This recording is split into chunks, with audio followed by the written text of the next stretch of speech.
Please, if you are coming across this video for the very first time, please, first of all, do me a favor. Share this very broadcast. Share this video, even if it takes 8 to 10 minutes. Please, cool down and watch this video. I just want to brief my fans, and I'm doing this because of my fans, interest of my fans, and people in the answerable to. Number one, a lot has been happening on the internet that one ministry paid bloggers or paid me or whatever. And I made a video some times ago that Nambemuna Ako Zion na-emeko business Zolobita. Ako Zion Buzo na akwụgasị people ụgwọ for advert. Which na ọ bụ na ọ the sleep. Ị ga-afụ dị abụ Zolobitas. Now, ịkwụchazi ụgwọ advert. I made an advert. Run another advert. Oruzie ka m gwara gị sị gị, now if I get the advert, bịa ka I sign no agreement. Ka I sign no ordinary record that maybe we are running advert for you for 2 or 3 months or 6 months. Ese mumba, the day me signing, no advert ka gere mere. Now another company, kpọrọzie mụnwa ka m mere advert. I werezie sleep. Ndị nyere m ego nyere m ka e wee mere gị advert na ego nyere ndị ọzọ na-atụrụ ya ọkwe mmoda na Amerịka na-agba ya na na-akwụ n'ụgwọ na o nwere nke akwụrụ n'ụgwọ gịnwa ji ọnụgụ na-eme ji gịnwa ji ọnụgụ na-eme ede. Even as I'm posting it now, this chat ebe your ọkwe mmoda, your godmother, your goddess mother onye na worship ebe o je were the same sleep tụkwa na-edebunk ihe mụnwa kwuru that na ekwuru m ụgwọ to advertise your product, which is Zolobitas. Now when I just say ụgwọ gịnị ka ekwụziri m that thing, ọ ifecha ka ndị mmadụ jụọrọ m Ako Zion na kwe mmode. I'm saying that na akwụrụ m ụgwọ for Zolobitas advert kwụọ onye ọbụla through Ako Zion na ndị niile mkpọtara ka emere advert. Ako Zion na onwe na-ekwu na ọ bụrụ ụgwọ advert ka ọ kwụrụ m. Kwe mmode edekwa edemede na Facebook na ọ bụrụ ụgwọ advert ka ọ kwụrụ m. So ụgwọ gịnị ka ị kwụziri m? Akọrọ m gị ji ka akọrọ m gị ede. Gịnị ka m mere gị ihe ejiji akwụ m 1 million naira, akwụ m 300,000, if not for advert?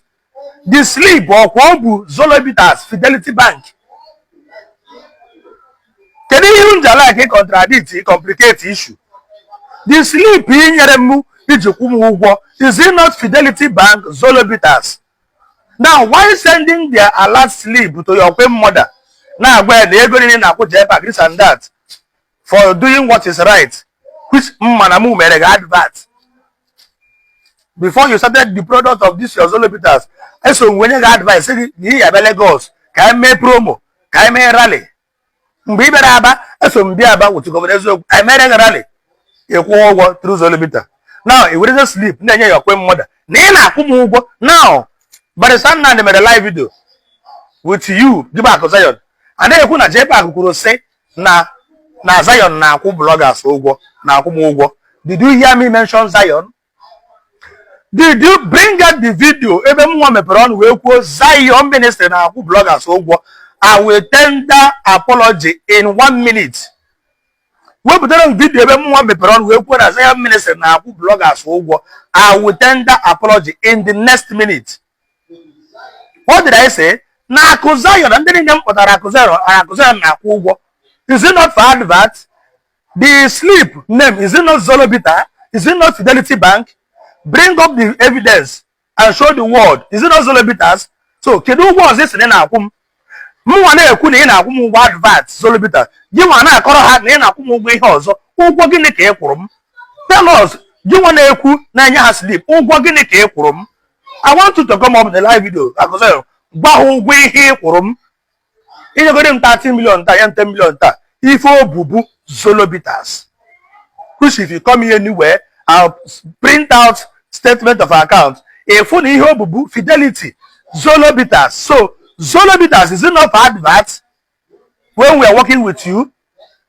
Ọ bụ na o nwere ihe ọzọ ibu n'obi wee kwụọ m ụgwọ through account of Zolobita. Tell the world ihe ibu n'obi. Because you really want to, I really want you to come up on live video to tell the world, ego gini ki nyere m. Is it not for advert for Zolobitas? So why twisting everything? They put it on me. That Namukuro Sena na Zion na Kunde bloggers. Did you hear me mention Zion? Did you hear me mention Zion Ministry? Play the video again. The video is still on my page. Oh, but no, whatever JPEG me put on, we will see na Zion na bloggers. Then I will tender apology in the next minute. I will tender public apology in the next minute. But nobody plays every day. However, I'm Zion. Okay, now let me ask. Zion or Zion Ministry? Or Zion Ministry, if I may ask. As you hear Barankita Koyaza, I don't know your real name. People know you by your nickname, which is Zion. And that nickname, you attach Zion to your name, and we are calling you that name. That Zion paid a lot of bloggers for adverts. What is the content of the payment? Is it not Zolobitas? Through Fidelity Bank, Zion. So why are you complicating yourself? That guy, women, nobody's advert. Zolobita. I'm not afraid there is Zolobita.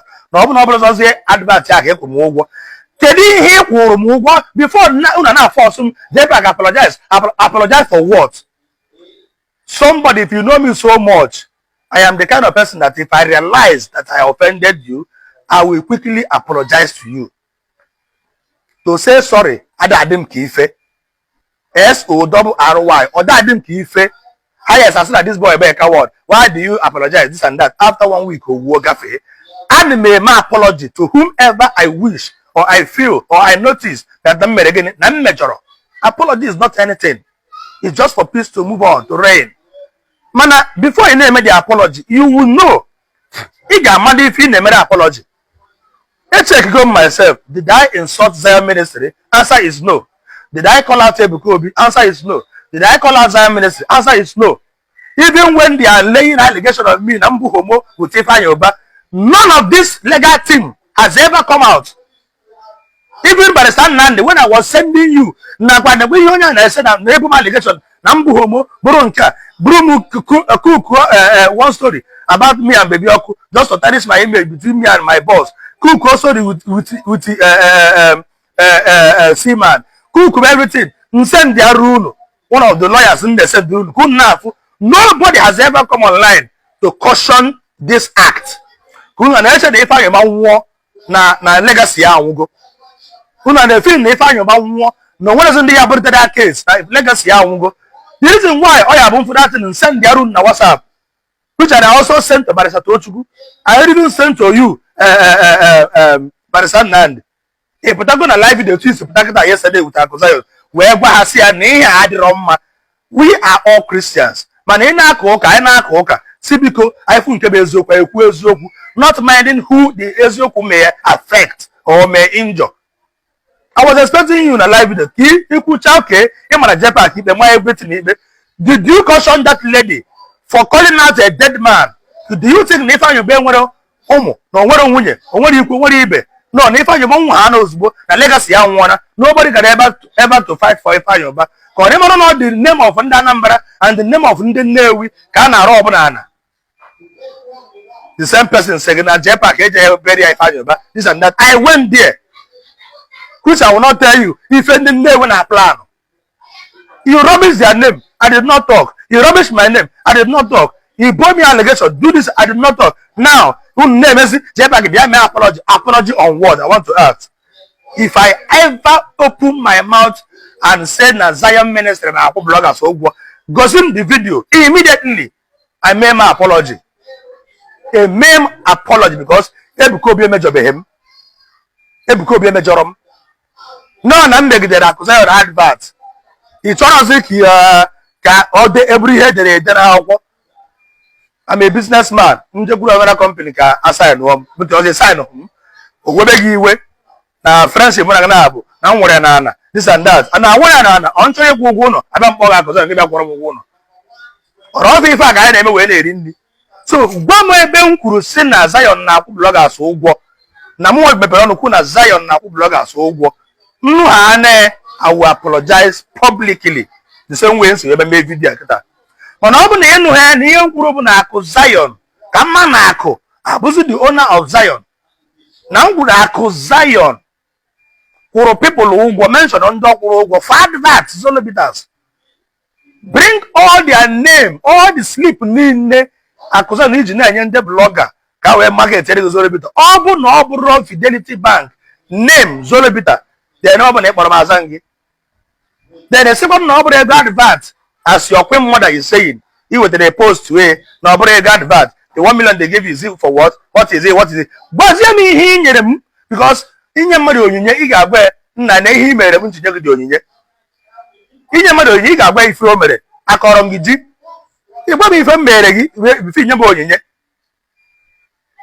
ka ọ were ego nyegasịa bloggers ị gwara m sị m na ego ndị na-enyezi bloggers bụ mgbe mmanya gị ya apụta na ọka ha nwee ike buru mmanya gị n'isi which they did ọ na ha market nyere gị mmanya gị ka eji $1 eme advert